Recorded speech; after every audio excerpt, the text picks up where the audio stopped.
everybody. Ah, you guys look fantastic. Oh my gosh. You know what? Standing in the middle of the riser just means you all have a clear shot at me, right? What a room. Holy mackerel. Thanks everybody for coming on out this evening. Give yourself a round of applause. My name is Lisa Ray. I'm the former Member of Parliament for Milton, Ontario, the next Member of Parliament for Milton, Ontario, and your Deputy Leader. I see a lot of friends here, so this is where I'm going to put you to some work. Let's hear the cheers. Who's here from the 905? And who's here from the 416? I would go 519, but I don't think you're here. Anyone from the 519! Thank you for coming out. That's amazing. Well, what else do we want to do on a Good Friday night but to get together with the wonderful Conservative family that we have here, right? And I know we have a special guest tonight too, don't we? We have two special guests tonight. I'm so very excited to be here, as I said. It's been quite the campaign. We've had a lot going on.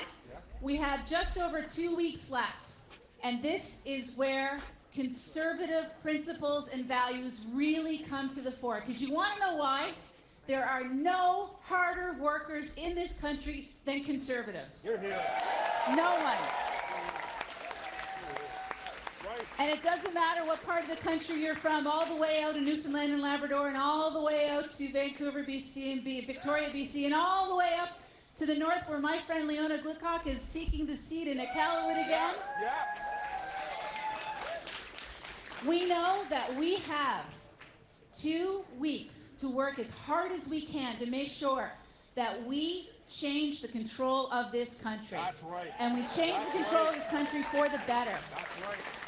That's right. One of the questions that I keep getting asked when I'm knocking doors in Milton, by the way, is, so tell us about Andrew Scheer. What do you know about Andrew Scheer? Great guy. And he's a great guy. That's what everyone says, for sure. But let me tell you what I know. I didn't know Andrew when he was Speaker of the House because I was a minister in the Stephen Harper government. Therefore, we really didn't have a chance to chat. He was the traffic cop and he had a very important role. And I was in the government and we didn't really have any opportunities to socialize. I got to know Andrew in 2015 when Rona Ambrose sat us next to each other in the House of Commons. He was the House Leader, Opposition House Leader, and I was the critic for finance. And what I learned, first and foremost, the one thing that came across is how real and authentic he is. Yep. He is exactly who you see him to be.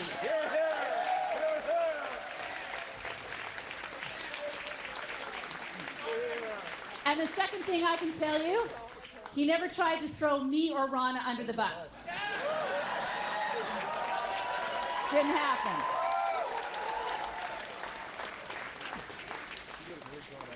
He has an excellent sense of humor. In fact, we used to get in a little bit of trouble because we'd be quipping back and forth all the time, which shows you he has a kind heart. He's empathetic. He's trustworthy. And as well, more so than anything else, he loves his country and wants to make it better. How awesome is that?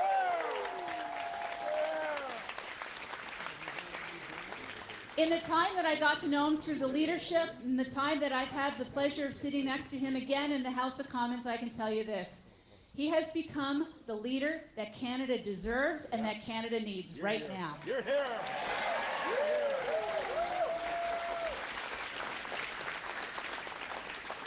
He enjoys having other people express their point of view to him. He's not going to fire somebody just because they have a different point of view and express it. He's going to welcome that opinion, and he's going to help all of us make the decision together. He's absolutely true and loyal to the people who are around him. And most of all, he shows each and every day that this is about us. This is about the Conservative family. He is grateful for our work, and he doesn't think it's all about him. Because quite frankly, aren't we tired of a leader who thinks it's all about him? Amazing job as finance critic, Lisa. I'm getting pretty excited because I know we're getting close to when we're going to be bringing out the boss so we can have a word with all of you. But I'm going to tell you this. 2 weeks left. Get on the doors. Find our vote and get our vote out to the polls. And more importantly, when you find the people who are going to vote for us, tell them to bring a friend to the polls as well. Tell them that we need their vote too, because this is a tight race. And the GTA is so important to ensuring that this country starts moving in the right direction again. A direction where people have dreams and opportunities that they actually attain.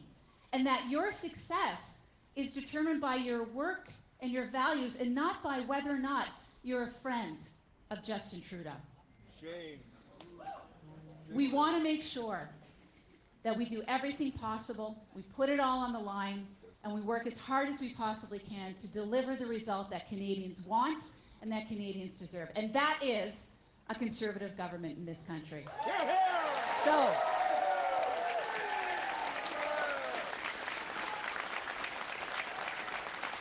I gotta know one thing. Are you excited? Are you ready to give this all you've got? And most importantly, to quote my family in Cape Breton, are we gonna get her done? Ladies and gentlemen, I want to introduce you to your leader and the next Prime Minister of this great country of Canada, Andrew Scheer.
Ladies and gentlemen, Lisa Ray, thank you so much for that introduction.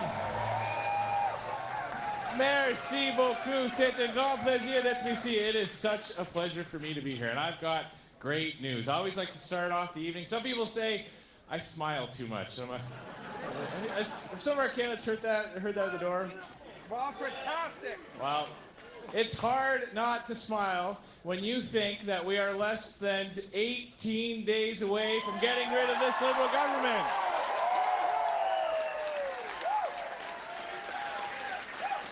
It's hard not to smile when you've got great candidates all over the GTA, all over Ontario, and all over this country.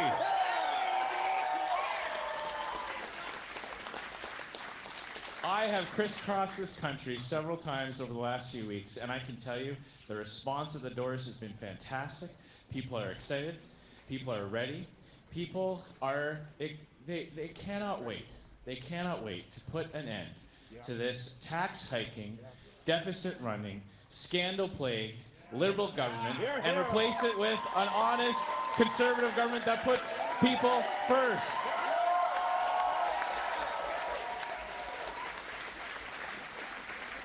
Canadians are realizing that Justin Trudeau is just not as advertised. He's not. You might have. Not ready.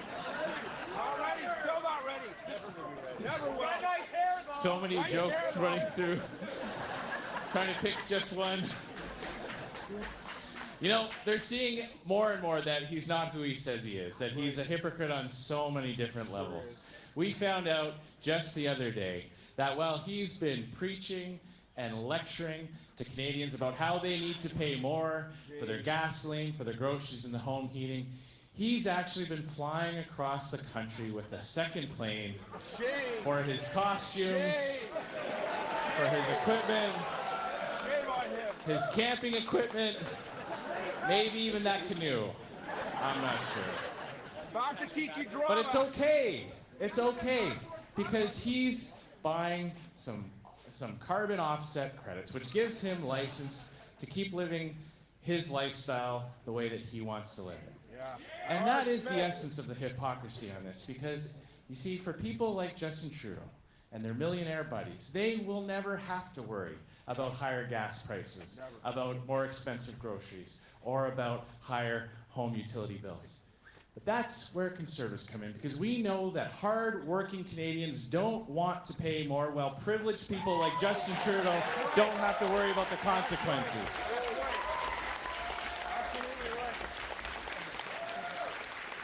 But I'm going to make him an offer here tonight. I am personally going to offer to pay the offset credits for the second moving van he's going to need on October 22nd, the day after the election.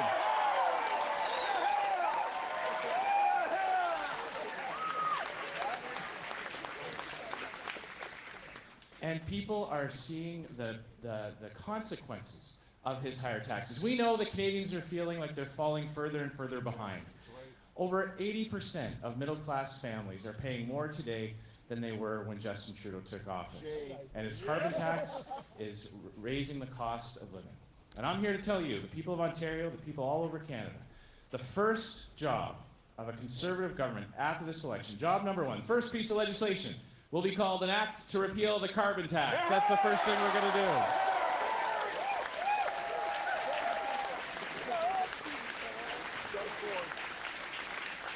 They're seeing that he's not as advertised when it came to running an open and transparent government. Not ready.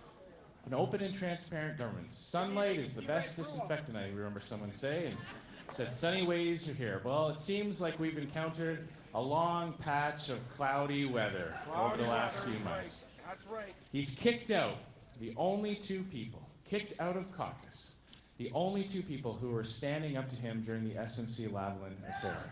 Shameful. Shame. Shame. So it seems like the only thing that gets you kicked out of the Liberal Party is when you stand up to those who are abusing the power of their office. Hear, hear. Canadians see through that. Canadians see the betrayal that he had with our war heroes, our veterans, promising that he would clear the backlog, and instead it's getting longer and longer. And that's why we're offering such a positive message this campaign. Our whole platform is all about the way that we're going to help people get ahead. We believe, Conservatives believe, that $1 left in the pocket of the hard-working Canadian who earned it is always better spent than in the hands of the politician who taxed it.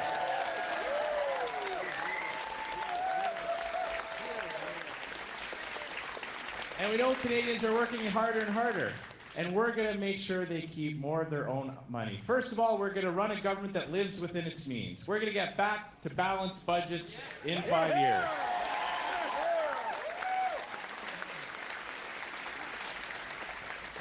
Conservatives know that those deficits add up, that it has to be paid back with interest. Nous savons que c'est les contribuables qui doivent payer les dettes et avec l'intérêt, et que l'intérêt vont les banques. We know that more and more of your tax dollars is going just to pay the interest on that debt. That's money that could be going into better services, or into better services, or back into tax cuts. And that's why we're going to stop the borrowing and get back to balanced budgets. We're going to be a government that runs within its means, lives within its means. Now, as we do that, we're going to leave more money in your pocket. We are going to lower the first income tax bracket, saving the average hardworking couple $850 a year, ladies and gentlemen.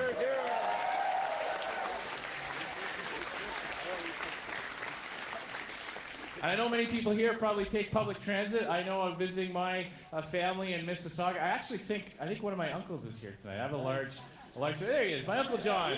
Hey, Uncle John, thanks very much. I've got 30-odd cousins all spread out throughout the GTA in southwestern Ontario. But I visited my grandmother on Cawthra Road in Mississauga almost every summer. And we used to take the number 8 bus to Square One. And we used to come up, take the GO train down in to catch Blue Jays games and go to the X. And I know how important public transportation is for people here in the GTA and in so many parts of Canada. And that's why we're going to bring back the public transit tax credit to help the morning commute get a little bit more affordable. We're going to help with raising kids. We're going to bring back the children's sports and activities tax credit. Justin took it away. We're going to recognize the sacrifice that new moms make when they take those critical first few months off of work to be at home with their newborn child. And that's why we're going to make maternity leave benefits tax-free, ladies and gentlemen.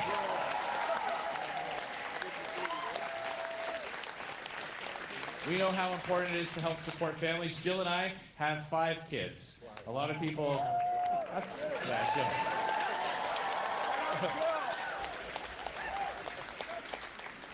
A lot changes between your first and your 5th, I can tell you. With our first child, every time they drop something, we were cleaning it off and disinfecting it, running under hot water. Always checking anytime the peep when we put it down to sleep, running into the room every time we heard any kind of noise. And 5th child, a little bit different. 5-second rule turns into a 50-second rule. Bedtimes are a little bit different. A lot of people, after Mary was born, a few months in, said, well, is she sleeping through the night? Of course, we would put her in her crib, turn a fan on in her room, close her door, go into our room, close our door, turn a fan on in our room. So when people ask us that question, we say, well, we're not sure if she's sleeping through the night, but we're sleeping through the night. That's why we're bringing back these family-friendly tax cuts like sports and activities and maternity leave. And that's also why we are going to boost the RESP so that people saving for their children's education can get a helping hand as well. And in order to pay for that, we are going to stop spending money on corporate welfare. We're going to cut corporate welfare by $1.5 billion so we can put that money right back in your pocket. And we're not going to send your tax dollars to relatively well-off countries, middle and high-income countries. We're going to take 25% out of the foreign aid budget. And we've made the commitment that we are going to increase transfers to provinces for healthcare, education, and social programs by 3% or more every single year.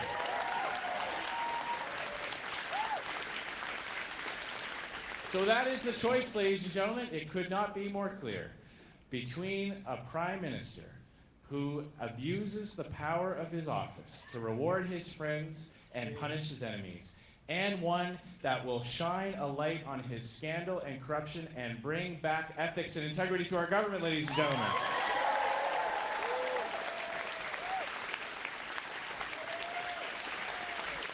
Where Justin Trudeau will embarrass Canada and get bullied and pushed around on the world stage, I will represent Canada with strength and conviction and defend our interests.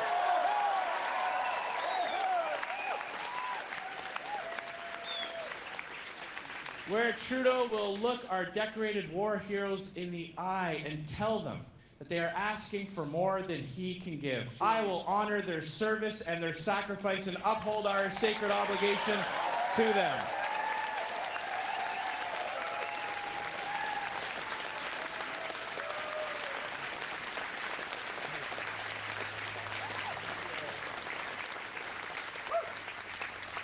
Where he will travel around the world and talk down Canada's natural resource and energy sector. I will be a champion for it and get big projects built in this country, getting our energy sector back on its feet.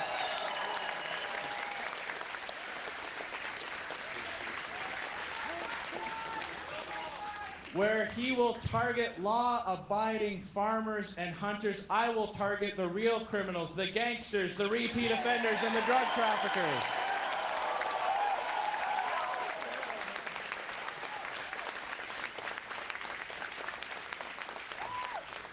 And while he will watch billions of dollars leave Canada, billions of dollars leave Canada for other countries, I will support a national energy corridor that brings Western Canadian energy to Eastern Canadian markets and gets us off of foreign oil, ladies and gentlemen.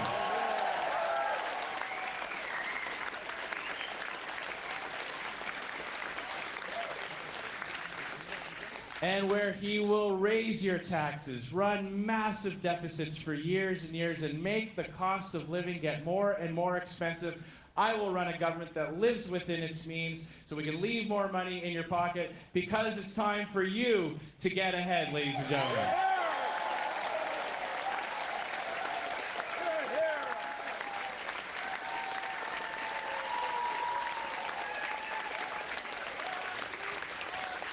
So,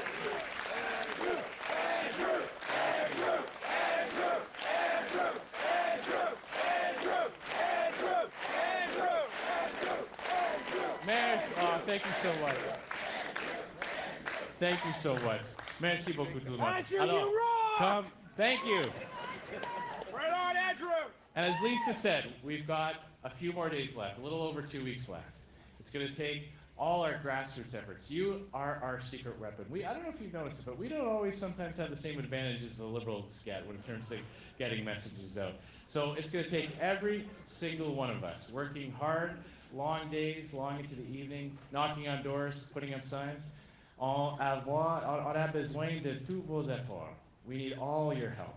But I know this, all of us working together, our grassroots volunteers and organizers, getting that message out to our friends and neighbors. You know, so many people are telling me they voted Liberal in 2015 and they're not doing that this time. We have an opportunity to get the message to them, to tell them how their life will get better, how life will get more affordable, and how we are going to win.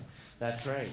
And all of us working together in ridings across the GTA, across Ontario, across this big, great, big, wonderful country of ours. All of us doing our part in our ridings. We can and we will make sure that Justin Trudeau is a one-term Prime Minister. Thanks very much, everyone. Merci beaucoup.